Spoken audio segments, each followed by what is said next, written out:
Back, Stasa 23 here, back again with some knife therapy, and today's knife's a cool one. This is the Knives Banter. This is a design from Ben Peterson, formerly employee of Blade HQ. I had the pleasure of meeting him at Blade Show the last couple of years, and when I say he is one very, very nice guy, so easy to talk to, and always so kind, and always makes time to talk to everybody. And whenever he said that he was designing his own knife to suit his needs, I knew I had to check it out, and I'm glad I was able to get my hands on one. They're sold out right now. I don't know if they're going to do another run. I would guess they probably are. And I don't know if these are exclusive to Blade HQ, being that that's where, this all kind of started, or they will be, offered elsewhere. Came in at $109. It had this variation, and then it came with this sticker, and this is the other variation, a bead blast blade with the Ben Blue G10. And like I said, he designed it, everything that he wanted in a folding knife. And I think he hit the spot. To me, it's not a knife that is going to wow you in design aesthetic. It's just a plain, no frills, good knife. And for me, it fits me perfect.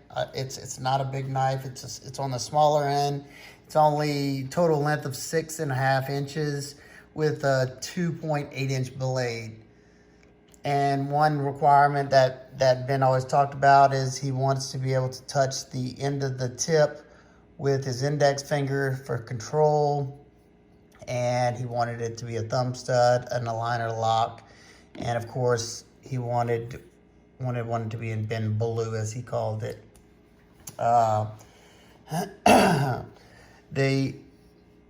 We definitely didn't pull any punches with this design. Now, is it perfect? No, but out of the box, I've been enjoying it. You have this spear point blade with like a black, I guess PVD stone washed finish on here, a high saber grind. I don't know if these are, I'm guessing those are thumb studs. Hold on, I can check real quick. Sorry, I'm not prepared. I don't know, it'll probably attract that blade.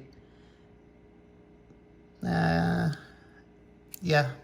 they're either titanium or anodized aluminum, but the way the anodizing looks, it looks like they're titanium. You have a little small road jimping right there. That is pretty aggressive, but it's so small, you can pretty much pass it up if you'd like to. Close it up. It is riding on bearings, as you can see in there. Thumb stud action is perfection. Detent's dialed in just right on this liner lock. Very nice. You don't see doing too many G10 liner locks. They used to do a lot more. Now they save those for their Civivi line, it seems. But let's close it up. You have peel ply G10, and it's got a little grip. I'd say it's mild to medium traction. I like that. It's got a very big chamfer going around the scales. So even though it's flat, it feels contoured in the hand. It's wider than, your average. Let's get a width on this bad boy. 1.29, so it's not super wide. And then it's pretty thin in this dimension, 0.45, and your average is about 0.5, so not bad. And let's check this blade stock. Yeah, that's what I like to see right there, 0.09. That's kind of, I think that's like same thickness as your bug out. So it should be a good slicer. Let's see what the behind the edge thickness is. It's hard to do this behind the camera. 15 thousandths. That's what I like to see. Let's see up here. 17 thousandths. Oh, I was way off.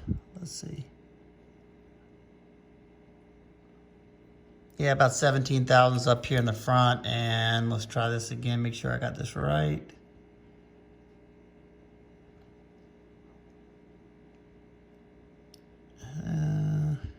So hard to do this behind the camera. Around 15 thousandths in the back. So it should be a really nice slicer. You have nestled or inset stainless liners into the G10, so you don't see them sticking out. Everything's been coated black. Your hardware, which that is T8 hardware, and you have T8 on the pivot as well. I like how they use those panhead screws so they're flat countersunk. You have a huge lanyard hole, flow-through construction so you can easily clean it out with some compressed air or a Q-tip. You have two hourglass standoffs for your body screws. And dual thumb stud, like I said. On this side, this side is sterile. On this side, you have Ben's, that WIUG is his little saying, the "What is up, guys?" If you haven't ever watched the banter that they used to do on Blade HQ's YouTube page.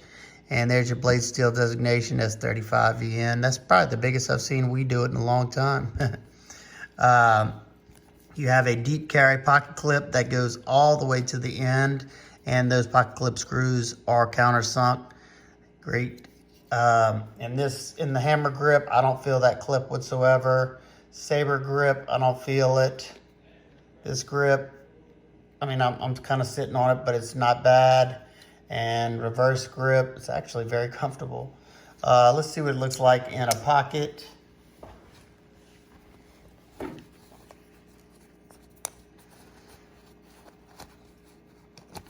Oop. Kind of tight there. So completely disappears, and it says Banter on the clip. I think that's even his Instagram name, Ben Banter, he calls his name. That's what his IG name is. So action, stellar. Your liner, your locking liner sits a little proud of the scales and has a little jimping to get access to it. Lockup is about 50% underneath the tang.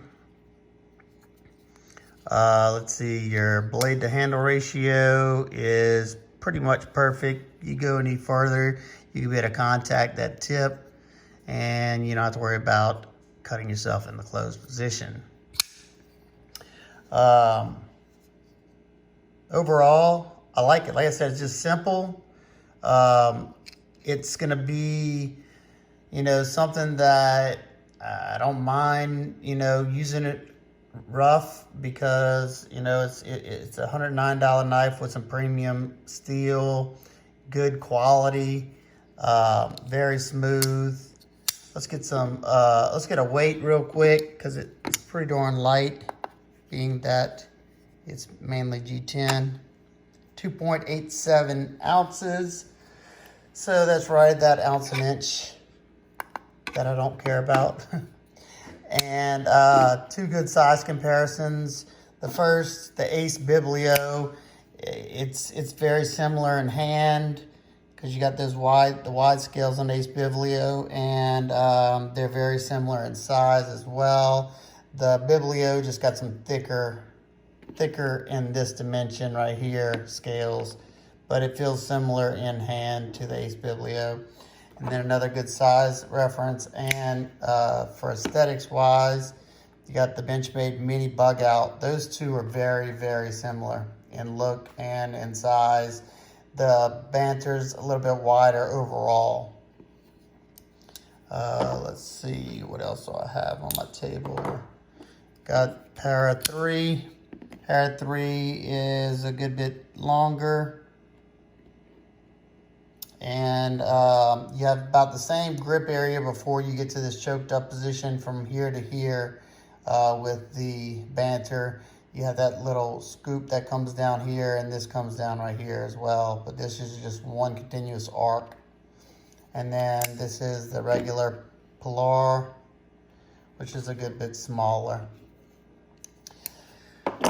Oh, all right. So if you were able to snag one of these while they came available, let me know what you think. I don't have many nitpicks about the knife. Really only two.